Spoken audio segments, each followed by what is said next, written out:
weekly protests against the government's judicial overhaul. The proposals that they've put out, of course, saw increased turnout on the movement's 22nd Saturday evening in a row. The estimates put the number up to 140,000 people out on the streets of Tel Aviv, some 150 other locations around the country. Many of the demonstrations, including in Tel Aviv, began with a silent commemoration, however, for the 3 Israeli soldiers killed earlier in the day in that incident on the border with Egypt. Here's more from last night. I am scared it will become the country of religious extremists, fanatics, that don't consider women's rights, Palestinians' rights, that ignores those who think differently, and that wants to control the country and make it a sort of religious country. The goal of the protests is to remind them always that we're not going anywhere. They cannot pretend the reform is on pause so that they can slowly pass their laws. We have an example of what happened in Poland and in Hungary, and we don't want it to happen to us. It's very important for us to eliminate the possibility of Israel becoming dictatorship. We have a corrupted, full of felons, people that are outlaws that became ministers, and it's simply impossible for us. They're deteriorating the state to a level of third world state, and we can't have it. It took the Jewish people 2,000 years to come back to form a state. We can't lose it for these fanatics. Just to put it out there also, religious Zionism parliamentary lawmaker Simcha Rothman, who you may have heard of, one of the chief pushers of the judicial overhaul.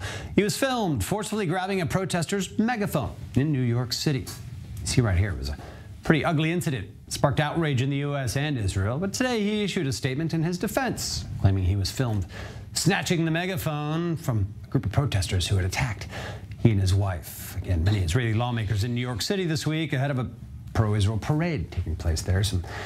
We'll get to see who will actually show up. But separately, we're joined in the studio now by IDF Reserve Captain Guy Perron, former Air Force pilot and a co-leader of the protests as well. So, Guy, thanks for coming back. And this is thank you very much. Thanks for inviting me. A couple times.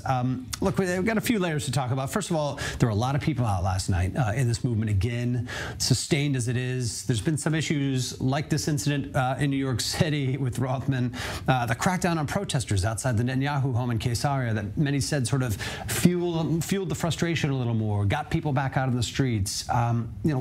What's your explanation for the energy that's sustaining this movement? Yes, I think the incident in New York with Rothman showed that, in spite of what he's trying to show, that he doesn't care about all these protests, he cared, and he went out of himself. The pressure's mounting. Yeah. Exactly. Yeah. But that is not the reason why so many people joined yesterday. It was especially because it seemed to us, the protesters, that the police, under clear instructions of the ministers, I suppose, have started to act violently against protesters who, once again, did a totally legitimate and legal protest outside the prime minister's, and all of a sudden, a group of them, and I'm not saying that this is true for all the police, by far this is not the case. I've been participating in so many protests, and most of the police. It's been a relatively good show for the police, despite the huge numbers of people out there. Absolutely, and I think that it's not simple for these policemen. We see them as our brothers, and 99% of the cases they are behaving perfectly nicely, but in certain areas like Caesarea and Hedera, the local police commanders have obviously given instructions to act in a way that is completely illegitimate and should not be the case in a democracy. And this shows us, gives us a sort of a clue of what life might be in Israel if it becomes non-democratic, because a 16-year-old demonstrator snatched, put into a police car, handcuffs, and with his eyes covered, not allowed to call his mother, and then a lot of other incidents in that particular police station shows that these guys are, in certain areas, certain cases, are going out of control. That's certainly, it's getting noticed. Look, I got a lot more to discuss. I want to get your thoughts on a few other things, especially what we're seeing abroad in New York City, for example. Stay with us, though.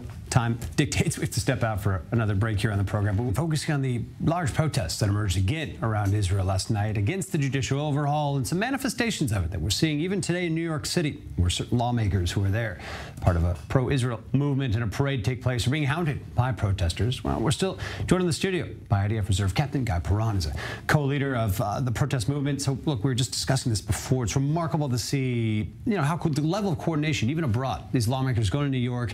Apparently, they're, groups that are coordinating about their whereabouts and basically hounding them and following them everywhere.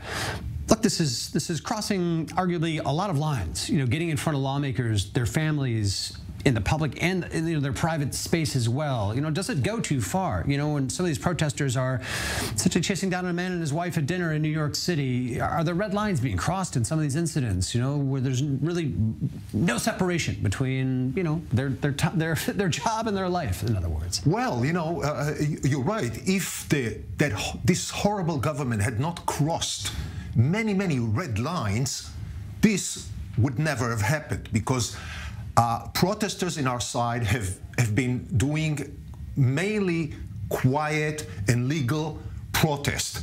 However, when you talk about people who have no limit, and those are the same people who, I remind you, a year ago with the previous government had no limits of pushing the families of these people, pushing them out of synagogues, doing a hell of a lot of things in there. So when you have Israelis that are all over the world in this case, but here, connected, concerned like we've never been before about the future of this country. We're not talking about some kind of a protest about a minor law or a change, in which case you'd say, this is too much what you're doing. These protesters feel that they are the last line of defense before this country turning into a country that we cannot live in anymore, like Iran. None of your spectators think, I believe, that any kind of act that are being done by protesters in Iran against their regime, or in Russia for that matter, Putin or Turkey, everybody here thinks this is the way it should be done. Well, we feel that we're in a very similar situation. This is an elected government here. You cite places with these authoritarian regimes. This was a very democratic process that brought these guys together. Absolutely. And if the protests were not against this government having been elected. Okay, sure. But once they take steps and legislation which are changing the rules of the game, it is not legitimate anymore. We have been, as I explained in this studio times before, we and the Air Force pilots, for example, have served 40 years out of the last 40 years, 35 years under right-wing governments that have taken many steps and rules which we didn't like. There's never been any kind of protest, any kind of refusal to do, because we're talking about another paradigm. We're talking about these guys breaking the rules of the game. And it's not only the judicial legislation, which is right now in some kind of a limbo. We don't know where it's going to go. And the Minister of Justice himself has acknowledged the fact that had the legislation that he presented in the last Knesset session, the original one, had it passed, Israel would be not a democracy anymore. He acknowledged it himself. Well, what else can you say?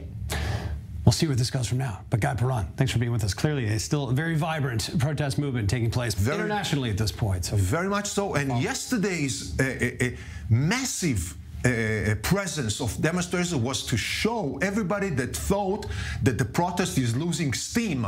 This government was hoping it was losing steam. It's not losing steam by any way. Each of these weekends has been eye-opening for all.